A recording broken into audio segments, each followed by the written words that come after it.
Hey, Noor. Miss you. Thinking about you. How about me going to a podcast and doing this before I go?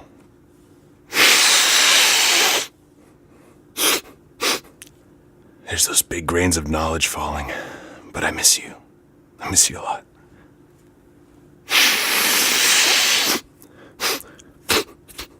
What do you think? Crazy? I don't know, Noor. It's gonna be a while before we can do this again, because I know that you're gonna keep winning. But I think about you when I do it. I'm thinking about how much I miss you. How we got together. How much fun it was. The last bit before I go to my podcast. Oh, is it fucked up, Noor? What do you think? I think not. I wish I was licking this off your pussy. All right, let's go start this damn thing. All right, one more. Oh, yeah.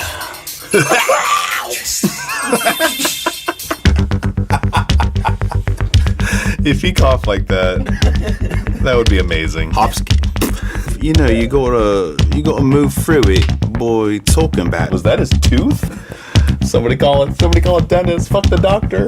That Danny Trevathan. He's not getting a Christmas invite. I'll tell you that. Hey man, TT equals MG. It's a thing. Oh, I'm into it. Let's do it. Hollywood.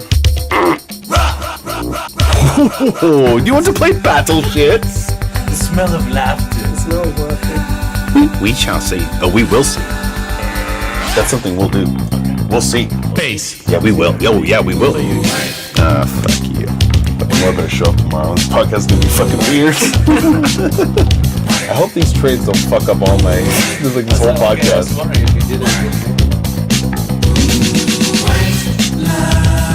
Vision, dreams of passion. Welcome back to episode 6 of the Dual Threat Podcast. I'll be your host, Sam, joined by my co-host, Noor. We're going to break down the action from Week 5 of the NFL and its impact on the Gridiron Gala. We start, as always, with news and notes from around the league. Wendell Smallwood, running back, Philadelphia Eagles, sat out practice on Tuesday and is unlikely to go as the Eagles have a Thursday night matchup against the Carolina Panthers. Adrian Peterson has been shipped to the Arizona Cardinals from the New Orleans Saints for a conditional pick. The move makes sense on both sides. Peterson was never a fit in New Orleans, and his departure opens up touches for both Mark Ingram and Alvin Kamara. The Cardinals need to find their way to jumpstart the running game, and Peterson is a good fit in their power scheme. Whether he can find more success than Chris Johnson behind that banged-up offensive line, we will see. Aaron Jones, running back, Green Bay Packers. Packers coach Mike McCarthy said Aaron Jones has, quote-unquote, earned more opportunities. Jones rushed 19 times for 125 yards and a touchdown in last Sunday's dramatic win against the Dallas Cowboys. Listed starter Ty Montgomery is still on the shelf with multiple broken ribs, so we will see if Aaron Jones can run away with this opportunity. Sammy Watkins, wide receiver, Los Angeles Rams. Rams coach Sean McVay said that he will continue to try to find ways to get the ball to Sammy Watkins. Watkins has just 6 targets in the last 2 games, and he was held without a catch against the Seahawks for just the second time in his career. Sam Bradford, quarterback, Minnesota Vikings. Vikings coach Mike Zimmer said Sam Bradford, quote-unquote, aggravated his knee Monday night. Bradford did not look comfortable from the start, but he did seem to get worse as the game progressed. He aggravated his injury when he got tackled on one of the plays, Zimmer said. He wanted to stay in there and fight, but I did not want him to get injured anymore. Case Keenum finished the game, and the situation gets murkier as Teddy Bridgewater is eligible to return from the PUP list in the coming weeks. It will be interesting to see how the QB situation affects the values of the Vikings receiving corps moving forward. All right, Noor, let's talk about this trade that went down Tuesday afternoon involving Mike Arriola and Tony Funston. Now, Tony Funston gives up running backs LeGarrette Blount, Mark Ingram, wide receiver Brandon Cooks, and tight end Martellus Bennett, along with a 2018 second-round pick. Meanwhile, Arriola gives up running back LaShawn McCoy and a 2018 fourth-round pick. It's funny because with Mike at 0-5 and the bye weeks coming, you'd think he would be just getting fleeced in a deal to prevent him from being beer bitch. But I actually like Mike's end of the deal here. Mike gets a piece for the future in Cooks. Guys performing well enough to win now in Blount and now Ingram's freed up potential in the Saints backfield, not to mention a 2018 second round pick. Meanwhile, Tony has gone from one of the deepest teams in league history just 3 weeks ago to now, wow, I mean, he is star-studded, no doubt. But after the trade of Murray a few weeks ago, and now after losing Odell Beckham Jr. for an extended period of time last Sunday, you'd think he would want to start to circle the wagons and consolidate his talent. But no, he makes a move for a 29-year-old running back, surely on a one-year salary, even if his franchise tag is imminent. That's a hefty sum to pay a 30-year-old running back on a bad team. Nor your immediate reactions to this trade. Yeah, I got to agree with you, Sam. After the heavy investment that Mike made in LaShawn McCoy, we knew that any instance of him trading away LaShawn McCoy or Mike Evans was going to need to involve many pieces just to make the numbers of it work. So seeing how this trade was all lined up, it was really interesting to me. You touched on it a little bit. Tony's team has taken a totally different shape at this point. Starting out the year, he was heavily invested in wide receivers, whether it's necessity or whatever the case. That was the mother invention here. He's rolled into a much leaner and meaner team, a lot less roster decisions to be made. So I think he's just leaning on the heavy running back approach now, and we'll see how it plays out for him. He's still probably got the best wide receiver tandem in the league, but we'll have to see how this works out. And to briefly jump into Mike's team, he kind of was forced into a move here. You knew something had to be looming after another good output this week, but still ending up with an L.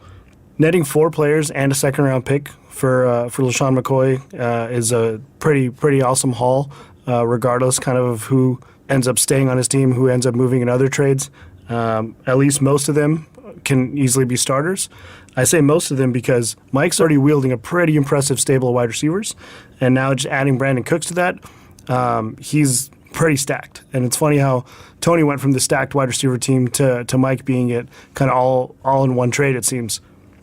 Though not to be outdone on this, normally that's a big enough trade that we just discussed in terms of the week. Like, you don't see those kinds of heavy pieces being thrown around all the time. But as this league has proven time and time again, one trade just gets the party started. And so while I would have thought that the next trade being between me and Corey would have been, a nice little bit to talk about, I'm going to barely spend any time talking about it because the trades that came afterwards completely stole the show. So real quick, Corey and I agreed on a deal where he basically needed to create roster space for his eventual trade with Slater.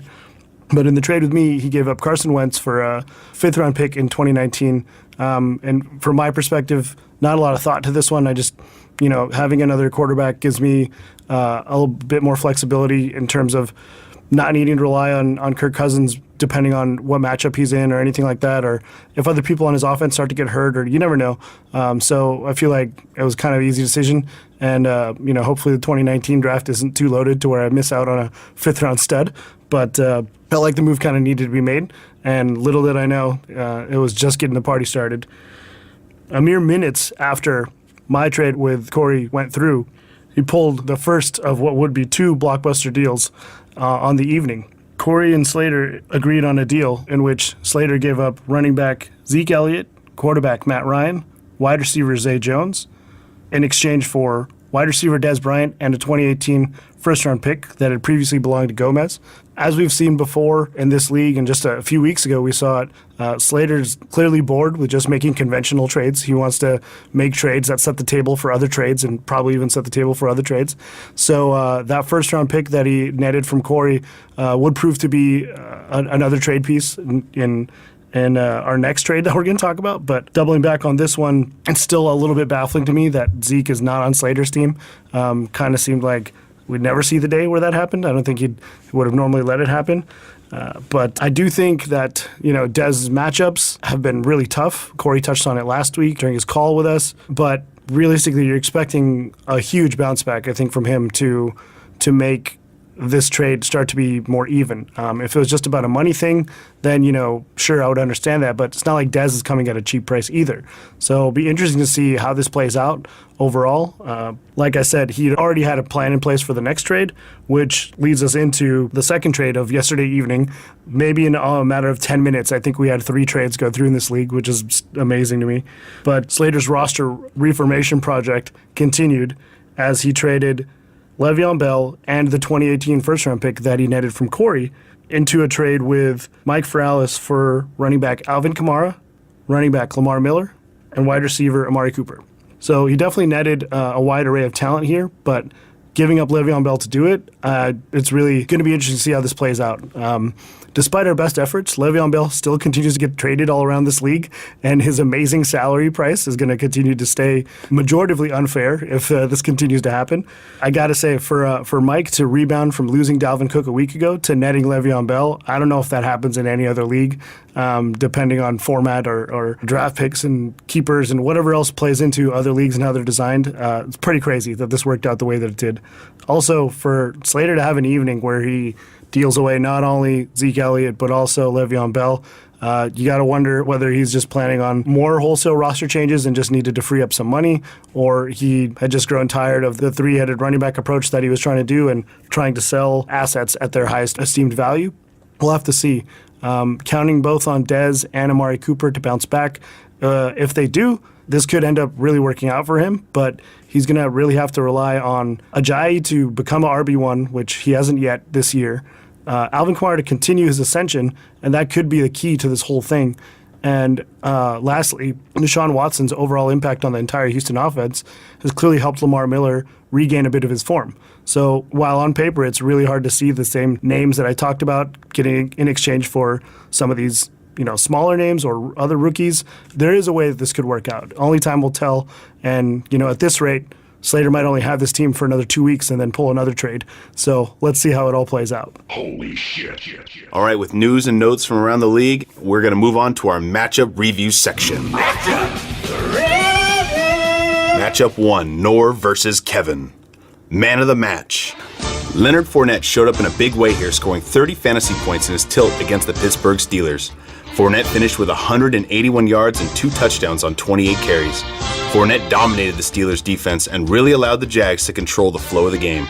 The same can be said for Noor's matchup, as Fournette set the tone early that Kevin would have to keep pace this week rather than relying on his typical stingy defense. Biggest disappointment. Martavis Bryant may have been a victim of Ben Roethlisberger's horrid 5-interception performance, but Kevin had to have been disappointed with this 3-point effort for Bryant at home against the Jaguars. Bryant has now failed to score more than 4 fantasy points at all but one of his games this season. The road doesn't get easier for Martavis and the Steelers, as their next 4 matchups are at Kansas City versus the Bengals and at Detroit, followed by a bye in Week 9. Overall thoughts. Once again, Noor shines in a tough matchup and shakes off the paltry efforts of Kevin's team to remain undefeated. Noor has yet to score fewer than 106 points in any matchup this season and has an average margin of victory through 5 weeks of 39.6 points. This is one of the most dominant runs we have ever seen in the Gridiron Gala. On the flip side, Kevin has to be reeling as his team woefully underperformed, but consistency could prove to be an issue with these assortment of players. I don't think the clock has struck midnight on Kevin's Cinderella story just yet. Let's see if he can push the right buttons and bounce back next week. Noor keeps rolling to 5-0, while Kevin suffers his first loss of the season, moving to 4-1. Matchup 2, Sam versus Tony. Man of the match. Deshaun Watson really put the nail in the coffin here, as both teams were in a low-scoring affair, but the newly added Watson exploded on the stat sheet, completing 16 of 31 passes for 261 yards and 5 touchdowns, pairing that with 31 yards on the ground. Watson finished with 35 fantasy points. That's 68 fantasy points in his last 2 outings. Watson has accounted for 10 total touchdowns in that span. No player in the league is hotter than Watson, and it's amazing he is somehow not on Noor's roster. Tony's shrewd addition this week really propelled his team to victory. Biggest disappointment. Carlos Hyde was mysteriously absent for large stretches in the second half of the 49ers' overtime match with the Indianapolis Colts. It was later determined that it was due to head coach Kyle Shanahan wanting to ride the hot hand of Matt Breida. This resulted in Hyde finishing with 8 carries for 11 yards and 1 fantasy point. Hyde had been performing well this season, so it was disappointing to see this type of usage in a relatively close game. We will see how much Breida's playing time cuts into Hyde's moving forward. Overall thoughts. Back-to-back losses for myself. As I stated previously, my team will go as Russell Wilson goes, and unfortunately Russell's poor 10-point showing against the Rams wasn't enough to get the victory. Tony bounces back after losing to Noor last week. Tony may have a hard decision when Breeze returns from his bye week, as no one is playing hotter than rookie Deshaun Watson right now. Regardless, it was more than enough for Tony this week as he moves to 3-2 on the season, while I drop to 2-3. All right, matchup 3, Feralis versus Corey. Man of the match. DeAndre Hopkins put on a show on Sunday as he hauled in 4 of his 12 targets. Unfortunately for Feralis, 3 of those were touchdowns. Hopkins finished with 23 fantasy points against the Kansas City Chiefs. Clearly a beneficiary of Deshaun Watson's insane production, Hopkins continues to perform like a wide receiver 1 and will look to continue his production against the winless Browns in Week 6. Biggest disappointment, Isaiah Crowell just had his best rushing performance of the season. The reason he is a disappointment is that Crowell finished with 16 carries for 60 yards, a 3.75 yards per carry average. This performance bumped Crowell's season-long rushing average to 3.1 yards per carry. This was a closely contested match against the Jets' 29th ranked rush defense. For Crowell to not perform in this juicy matchup is a big disappointment. Overall thoughts. Corey getting 29 combined points from his kicker and defense hurts, but Mike got a taste of life after Dalvin Cook, and it was not pretty as he finished with just 80 total fantasy points. Dak Prescott continues to play well, and the Cowboys defense allows Dak to stay aggressive throughout their matchups. On the flip side, Corey's team performed well, beginning with Doug Martin's return on Thursday night and finishing with Hopkins' strong finish on Sunday night. Corey proves he could be more than just Brady to Gronk as he picks up the victory here and moves to 3-2 while Feralis drops to 2-3. Matchup 4, Slater versus JB behind the glass. Man of the match. Melvin Gordon dominated at MetLife Stadium against the New York Football Giants, finishing with 105 rushing yards on 20 carries to go along with 58 yards on 6 catches and 2 touchdowns. Gordon finished with 27 fantasy points. And if you are keeping track, Todd Gurley finished with 2 fantasy points this week, so TG equals MG confirmed? Anyway, Gordon had a nice bounce-back week here and propelled Jason to a victory over Slater. Biggest disappointment. Jay Ajayi now has to be a big concern as he struggled again, this time at home against the Titans defense that just got gashed for 57 points by the Texans last week. Ajayi finished with 79 total yards on 27 touches and added a fumble loss to finish with 5 fantasy points. Ajayi now has only broken 79 yards rushing twice in his last 12 games. The talent appeared to be there, but this offense is struggling for a myriad of reasons. Overall thoughts. Slater counts on his trio of running backs to carry the load, and they weren't quite up to the task this week as they accounted for only 25 fantasy points. Jason had a nice bounce-back week, although it has to be concerning wide receiver Sammy Watkins and running back Derrick Henry have put up a combined 1 point in the last 2 weeks. It was good to see Devontae Adams back on the field, and he performed quite well against the Cowboys, finishing with 18 fantasy points. He wasn't needed this week, though, as Jason picks up the win and moves to 2-3, while Slater moves to 1-4. Matchup 5, Arriola versus Gomez. Before we start this matchup, I would like to bring in the loser of this matchup, and unfortunately the only winless team in the league through 5 weeks, Mike Arriola. Mike, thanks for joining us. Pleasure. Okay, Mike, it's been a tough season thus far, but the true mark of a professional is to remain composed despite the situation. Give us a little insight. What has gone wrong so far this season, and how can you right the ship? Yeah, so there's been a few couple. There's been actually more than a couple of things. Let's put this out there first. I haven't been the best GM. For instance, playing Tony week 1, when I last minute took out Gillisy for C-Mac, I had left 20 points on the board, which would have won me that week. Also, week 4 when I played Kevin, I got tired of Cam giving me 15 points, 12 points, 3 points, whatever he's giving me, and replaced him with Big Ben's trash. And then Cam gives me 30-something. So that's definitely my fault, 100%. There's also been some abnormalities where, Kevin Kicker puts up 27 points or Jags defense puts up 31 points. Stuff like that.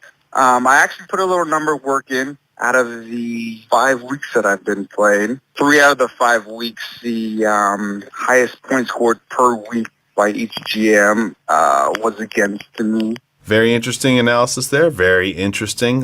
So a trade went down earlier today with Tony. Let's talk about that trade. How did that come about? It was actually offered to me. Actually, out of random. Me and Tony weren't even in conversations. He did a very clever job of what he was working with. He said it would look abnormal on paper, but as I looked thorough through it, it helps me relieving cap room. And then also, gathering players. And now I'm switching my strategy where it's more matchup based, where I'm gathering players and just making matchups instead of just starting studs that are matchup proof. So I'm trying to switch my strategy, All right. Great analysis there. Great breakdown. Appreciate that. Let's move on to some of your players that were already on your roster before this morning. So Christian McCaffrey scored his first touchdown as a Panther last week. What are your thoughts on McCaffrey's performance thus far? And what do you envision for the rest of the year and beyond for him? Right. So what has happened is kind of what I envisioned. I really didn't draft him for this year. I basically passed up on good players such as like Devontae Freeman. But what I was thinking is he was going to be a pass-catching back, not getting very many running touches, which has been the case. But what I've noticed is that J2 only has 1 year left. And just seeing the fact that how explosive he is, I mean, it's looking good. All right. Perfect. Good breakdown there. Let's move on to your quarterback. How happy are you with Cam Newton's sudden resurgence? 32 points at the Patriots, 25 points at the Lions. His schedule looks pretty nice moving forward as well against the Eagles, Bears, Bucks, Falcons, Dolphins. What's Cam's ceiling? I think he's back. I think he's back to being Cam. I'm beating myself up, giving up on him after 3 weeks, I want to say it's 10 points, 10 or 11 points he averaged. But you also have to look at the surgery he had, the amount of preseason snaps he had. He was just coming into his own now. His arm's feeling better. Now I feel like he's going to be a top 5 quarterback, fantasy quarterback, that is. That's good. Yeah, it's good to find that silver lining about how that offseason surgery affected his early season performance. So finally, as you may be aware, I like to talk about the touchability of our guest players. So you just recently freed up some cap space. So why don't I list some of your players and you give me a number between 1 and 5, 1 being untouchable, and 5 being very willing to mingle, okay? So we just talked about Cam Newton. Let's talk about the resurgent Cam Newton. What's your number for Cam? I want to stay competitive, and I'm planning to stay competitive as far as I can, even though, playoffs are very unlikely. So I'm in a weird position in the fact that I got to prepare for next year, also while preparing to just stay competitive and put up a good fight every week. So if I want to put a good fight up every week, I got to keep him. Of course, if an offer comes up that I can't refuse, I would say, he's high right now just because now that he's over his surgery, I think he's a top 5 fantasy quarterback now. I would say 3.5, maybe 4. So the scale will go from 1 being untouchable, 5 being very willing to mingle in terms of trading the player. So I'm assuming the scale is flipped? Yeah. I was thinking 5 like untouchable. No problem. So finally, let's go just quick shot here. How about Tyreek Hill? Tyreek Hill, I like him at 7. I think he's just going to progressively get better. At that price, I would say like 2, just that price, and just because the connection's going to keep growing. I would consider 1 untouchable, 1.5. Thinking about it, 2, like, okay, it's got to take a deal that's going to favor me. All right, finally, your big 6'5" wideout in Tampa Bay, Mike Evans. What do you got? Tradable, though. I would say 3.5. He's not untouchable. Okay, interesting. Well, thank you for sparing some time with us this evening to talk Gridiron Gala on the Dual Threat podcast on the Dual Threat hotline. I appreciate you calling in. Got any last parting words? No, just the only parting words is you guys are the best, man. Keep doing what you're doing. Oh, appreciate that, sir. All right. Well, from everybody here at the Dual Threat podcast, we appreciate it. We'll see you on the battlefield. Thanks for calling in.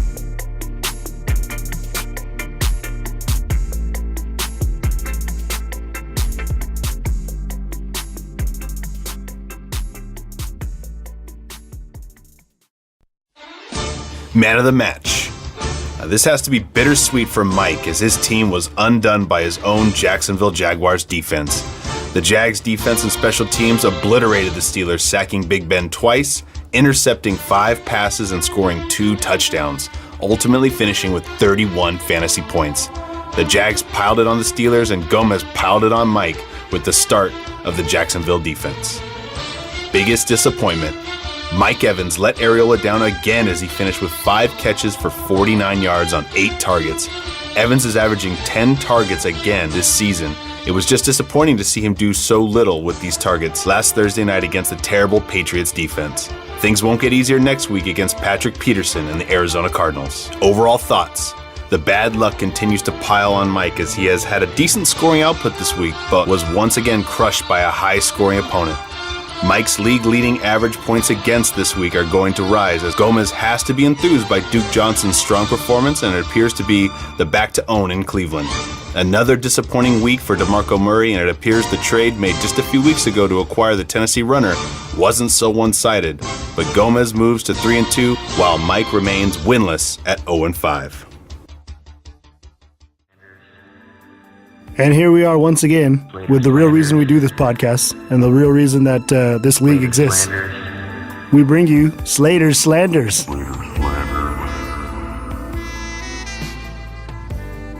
A fuck just happened. Wow, I was going to do this on Tuesday, but I knew I was going to make some moves that were going to shake up the league a little bit. So I wanted to wait till that was going to happen. Unfortunately, it didn't happen till really midnight here. But yeah, what the hell went on yesterday? First I saw the trade with Mike and Tony. Of course hopefully they're going to speak more about that. Just at a quick glance, I got a pretty good haul. It looks like Tony was going to really just go for it this year. I think he's getting tired of coming up short, or even, he's always had a good roster. He's just tired of coming up short every year. So he's really just going for it, mortgaging somewhat the future. Not huge pieces, but pretty solid pieces. But yeah, Jesus Christ, yesterday, it took all day. Corey and I, starting with that trade, we were talking pretty much all day. Actually, a lot of the day, pretty much, I would say 3 or 4 hours of just going back and forth, texting, was really centered around Gronk, but actually ended up pretty fail because I didn't realize that he was a franchise player, so that was a moot point, and like I said, just 3 hours of just wasted time, even talking about Gronk when he's untradeable. But really, Corey was the really only one that really bit. I was trying to really just offer Zeke to anybody. I was looking for picks, and everyone was really gun shy. And I get it. I mean, they're draft picks, and they're valuable, but I really just wanted to test the market and see what the market dictated. Wasn't really getting the value in return, but really at first I was really just looking for just 3 firsts or, somewhere around that just to really rebuild. But then I thought, no, you know what? I got to get, and that's when I turned to Corey, because I thought, okay, I'd rather get a first rounder and an actual player that can produce this year. It's really hard for me to just throw away the season, even though it's a shithole right now. It's just hard for me to really just quote unquote give up like that. So I really thought, with Corey and I's move, it was simple. I mean, of course, there was the second move that came after that helped me get what I needed. But really, from the outside, it may look like peanuts. It might look like, did I maybe give up too much? Yes. Did I mortgage the future a little bit? Yes. Do I hate when people ask rhetorical questions to themselves and answer it? Yes. But really, I mean, that was just, I feel like I really needed to get the value right then and there. The 3-headed, whatever, I don't even know if it's a dragon at this point. I got tired of really just waiting, wishing that they would each get 20 points. That was just too much to ask for. And even then, that's, it's really still not that much when I'm getting 2 points each from my receivers. So I just need to really diversify my lineup a little bit. So, that's what led me to asking about Farrell's, because I really liked his roster. I really liked his the young talent that he has, and a really friendly contract. So again, it might look like on that surface, like, man, you gave up a lot for Le'Veon. It might got a great play. I mean, the contract's great too, but really I wanted to, the players I got back with Kamara, $5, pretty locked in team control for 3 years. Amari, he's shit in the bed, but I still got faith in them. Still friendly contracts. And then, but I just really wanted to get some good contracts back. And even with Lamar, he's a little pricey, but I really like what the Texans are doing. I like with Watson. It's not even a guarantee that Lamar's going to be on the roster next year, but I would think so. I mean, they signed him to a pretty big contract. So, really, I got 2 points on the reasons why I made those trades. The first was, I really like the contracts. I really thought I was getting some team-friendly contracts. Next year, I'll pretty much have the same team, which is still decent. I can fight for this year and build for the future. So I like that idea, and still have close to $70 million next year, and that's with inflation to spend, and that's with a set roster pretty much already. But really, my second point is, and sorry this is long, but I really wanted to. It's kind of intricate, but the second point really is to go. If you look even further down, looking at the receiver class for next year, as far as the RFAs, if you go through, there's really nobody. There's not shit out there. The only really person that I feel would be RFA for a receiver class would be Mike Evans. And I'm not even going to touch him. Mike's boner's too big I'm not going to pay $70 or $70 next year for that. So, I just really wanted to really lock in those two receivers with Dez and Amari and lock those in because I didn't have a draft pick next year. Yes, I got one from Corey, but I just feel like it would be a wash. I mean, what am I going to get, Julio next year instead of Dez? I mean, I'd rather have Dez now than wait and just pick up Julio next year with that pick. I just wanted to just really lock those two in and still really try to compete this year. So, again, sorry that was long. I just wanted to really just kind of give a recap inside of what I was doing. Maybe hopefully that Mike and Tony can talk about theirs. But, I just, hopefully it makes me a little bit more excited now. But, we'll see. We'll see next week. But, and also briefly, sorry, I really wanted to talk about one thing that happened Sunday. It drives me nuts. And Jason, I'm sorry to really talk about this, but what's up? There's a few people in the league that do this. I don't get it because what's the whole setting your lineup 5 minutes before kickoff? It drives me nuts. Like, why do you do that? I mean, I really hope one day you guys fuck around and your phone dies and your internet goes out and you're scrambling. I don't get it. It's almost like you do it on purpose. And what really drove me nuts is that not only, so I keep checking. I'm like, oh my God, is Jason going to set his lineup? Is he still sleeping? I'm not going to say shit. I don't care. And I look and he still hasn't set his lineup. It's 10:55 here. And I'm like, okay, this is, that's, what the hell are you doing? He sets his lineup 10:57. He puts Goff in, puts Henry in. I'm like, okay, well, he set his lineup fine. And, I mean, when I watch the games, and I'm going through the whole morning games and even like the mid-afternoon games, I really don't check the scores because, I mean, I visually see it, and I can kind of just keep a record tab in my head and kind of see how the games go. I get how players are doing, right? So I'm thinking this whole time, like, okay, I got this many, I'm doing the math. Goff's about to play. And about halfway through the afternoon games, I see Goff, not doing that well. I'm like, okay, good. I check. Oh, you inserted Andy Dalton this whole time. When the fuck did this happen? So you pick him up 2 minutes before, and he's like, it drives me nuts. I don't understand it. Why? What? I don't. But now I feel like everyone's going to do that, I guess, because it drives me nuts. But I'm just preparing for it. But again, there's a few people that do this, and I never understood it. You're just playing with fire. But again, I think everyone's going to probably do that against me. And you're not going to get a text from me. I don't care if you don't say your lineup. But Yeah, I mean, we'll see how this week and this week goes. Now I feel a little bit rejuvenated with this trade. I got 2 top heavy, so again, I'll see you guys next week, and hopefully I can talk. We can see how this comes into fruition and see a little bit with my matchup with Sam. So thanks again for listening, guys, and we'll see you next week. Bye bye.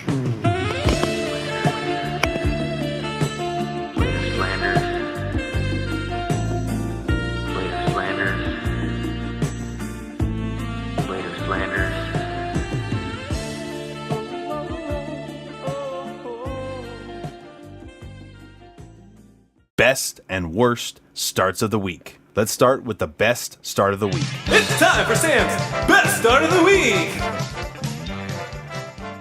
A lot of talk this season has been about the Pittsburgh Steelers' home-road splits and how they would get right at home against the Jaguars.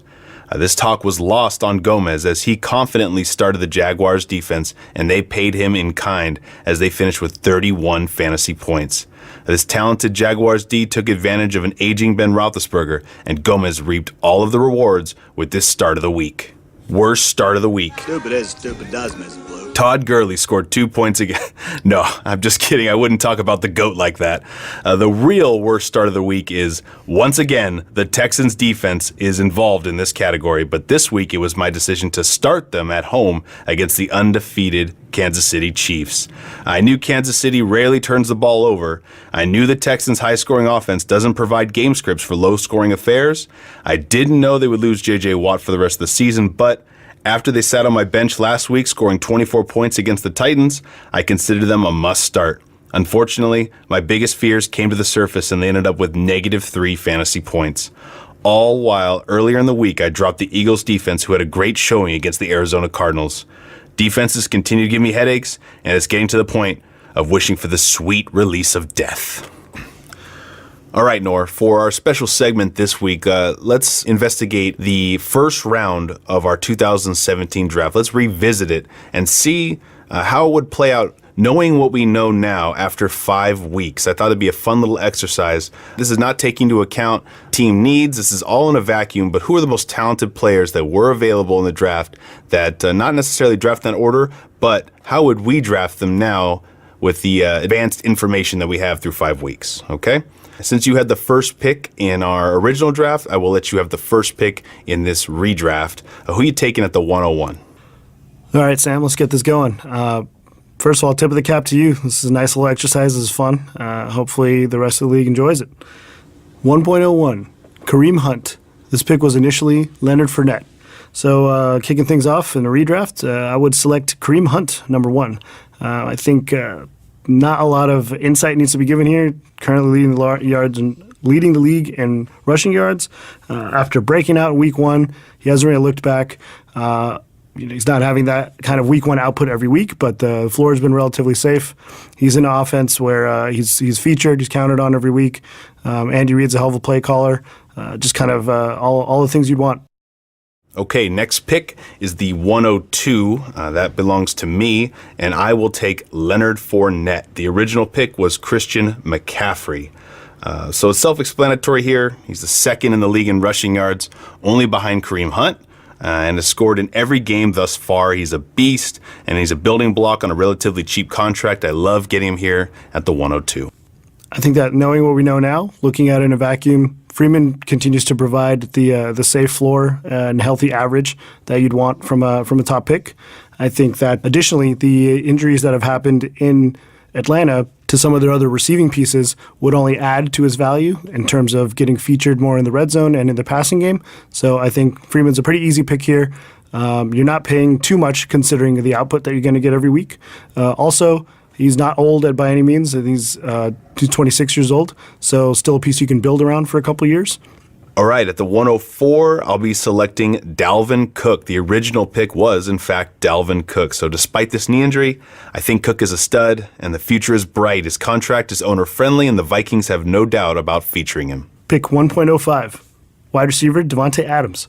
This pick was initially Devontae Freeman, so in a Devontae for Devontae flip here, I think in general, just being a trusted receiving asset for Aaron Rodgers has its dividends. When you're also featured in an offense that has Jordy Nelson, you know you're only going to get a certain type of coverage most of the time. And also, it's clear that Rodgers trusts him, given the clutch end-of-game throws we've already seen this year. Other than an injury scare, I think Adams is pretty safe. Even in games where he's not getting a ton of catches, he's still featured in the red zone. You always love to see that. So I think Devontae Adams would make a lot of sense here. Okay, at the 106, I'm going to take Michael Thomas here. Again, the original pick here at 106 was Michael Thomas. So he got off to a slow start this year, but I think this talented wideout is producing like a wide receiver one now. He's young, he has a fair contract, and he should have at least one more season with Drew Brees in New Orleans. 1.07, Deshaun Watson. This pick was initially Demaryius Thomas.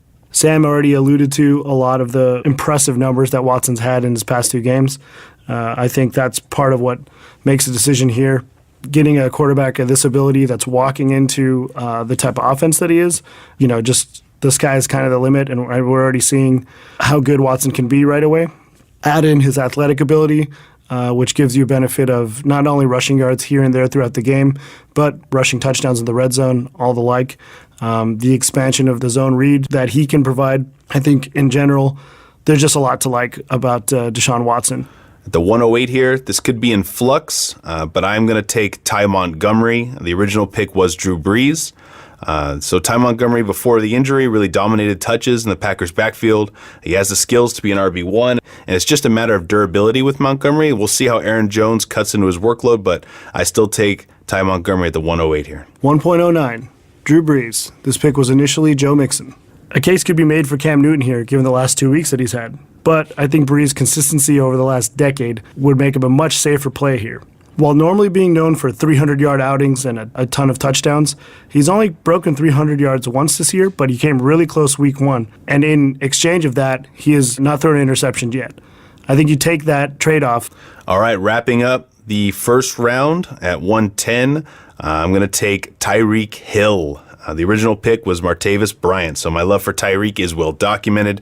He's slowed down a bit the last couple weeks, but he's still one of the main threats on a high-powered Chiefs offense. So there you have it. We had our first round redraft there. Players that went undrafted. We've got Christian McCaffrey, Joe Mixon, LeGarrette Blount, Cam Newton, Emmanuel Sanders, Demaryius Thomas, Martavis Bryant, Chris Hogan, Devontae Parker, Corey Davis, Randall Cobb, Devin Funchess, Jimmy Graham, Zach Ertz.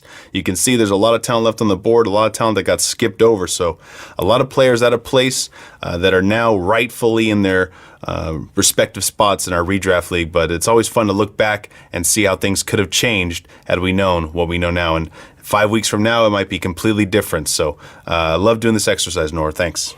As is tradition, we will finish off our podcast here with the newly formed weekly power rankings. Starting off at number 10, Mike Arriola, 0-5. Mike holds serve as the 10th ranked team as another loss mounts. He has had decent scoring this week at 91 points, but continues to be buried under impressive scoring weeks from his opponents. McCoy and Evans continue to disappoint as the pair has only scored 2 touchdowns combined this season. It is nice to see Cam firmly back in the ranks of the QB1s, but sadly, not enough to keep Mike out of the bottom spot here. Number 9, Alex Slater, 1-4. The formula is simple. Did Ajayi, Bell, and Ari... Damn it, Slater's gonna do a trader now. It's gonna fuck this all up. If the trade goes down, you just gotta cut this and just be like, Alex Slater. Number 8. Alex Slater, 1-4. The formula is simple. Did Ajayi, Bell, and Elliott carry Slater, kicking and screaming to victory? If these 3 don't perform at an all-star level, the rest of his team is far below average. Number 8, Mike Morales, 2-3. A great showing from Dak in Week 5 wasn't enough to overcome the poor performances of his skill position players. Consistency continues to be an issue, and I'm not convinced his team has too many high-floor, low-ceiling players. Number 7, Sam Nix, 2-3. Poor showings from Russell Wilson and Carlos Hyde really derailed my chances in Week 5. It was nice to see Joe Mixon finally doing something with his touches, and for God's sakes, Wolf Fuller can't stay out of the end zone. Since his return, he has 4 touchdowns on 6 catches this season. Hurt by the Saints and Falcons bye weeks in Week 5, I am now lost back-to-back matchups. Number 6, Jason Bercease, 2-3. Jason picked up the victory in Week 5 over Slater, but 2 starters on Jason's team put up 0 points. That's very concerning. If Melvin Gordon is healthy, he could provide a much-needed boost to Jason's roster. Number 5, Alex Gomez, 3-2. Gomez had his best week by far in Week 5, scoring 117 points, more than doubling his weekly scoring average. Now, whether Gomez's team has turned the corner or this was Arriola's curse boosting his scoring average, that remains to be seen. Another disappointing week from DeMarco Murray, but Gomez's wide receiver core looked energized with the addition of Devin Funchess. Gomez will look to keep this hot streak going in Week 6 against Corey. Speaking of Corey, number 4, Corey Hart, 3-2. Corey had an impressive victory in Week 5 as he had solid outings from Hopkins, Des Bryant, and Doug Martin. Tom Brady struggled in Thursday night's tilt against the Bucs. It was no Gronk, no problem, as Corey spot started Zach Miller, and it paid off with a 9-point performance. Corey appears to be rounding into form and really just needs to figure out his flex situation, as Thomas Rawls obviously cannot be counted upon. Number 3, Kevin Wallen, 4-1. Again, Noor takes down a highly ranked opponent, so not much of a free fall here for Kevin. Did his team shit and fall in it? Yes. But I am not sure how much we should read into it, as Kevin is the king of matchup plays, and he may have just swung and missed this week in an attempt to dethrone Noor. Number 2, Tony Funston, 3-2. Tony had a very top-heavy week this week as only 2 of his players scored in double-digit points. Luckily, he had the broad shoulders of Deshaun Watson to carry him through Drew Brees' bye week. His skill position players had all-around solid efforts, they just failed to reach the end zone. Tony did suffer the devastating loss of Odell Beckham Jr. Luckily, he has the wide receiver depth to overcome it. Not really anymore. So far, it looks like every part of that preseason trade between Kevin and Tony for David Johnson was complete poison. And of course, number 1, Noor Sandhu, 5-0. I'm getting tired of saying it. You're getting tired of hearing it. But Noor dominates once again as he's averaging 121 points per game through 5 weeks, and it's going to take something catastrophic to prevent this streak from continuing. Todd Gurley injury, Todd Gurley injury, Todd Gurley injury. Noor is good, yada, yada, yada, bitterness, bitterness, bitterness. And there you have it, the Week 5 ending weekly power rankings of the Gridiron Gala. All right, Noor, well, that wraps it up for this week's episode of the Dual Threat Podcast. For my co-host Noor, JB behind the glass, this mysterious gentleman sitting to my left, and myself, Sam Nix, and our special guest, Mike Arriola. Thank you, everybody, for joining us. We'll see you again next week. Okay, but just so you know, if you were gay, that'd be okay. I mean, 'cause hey, I like you anyway, because you see, if it were me, I would feel free to say that I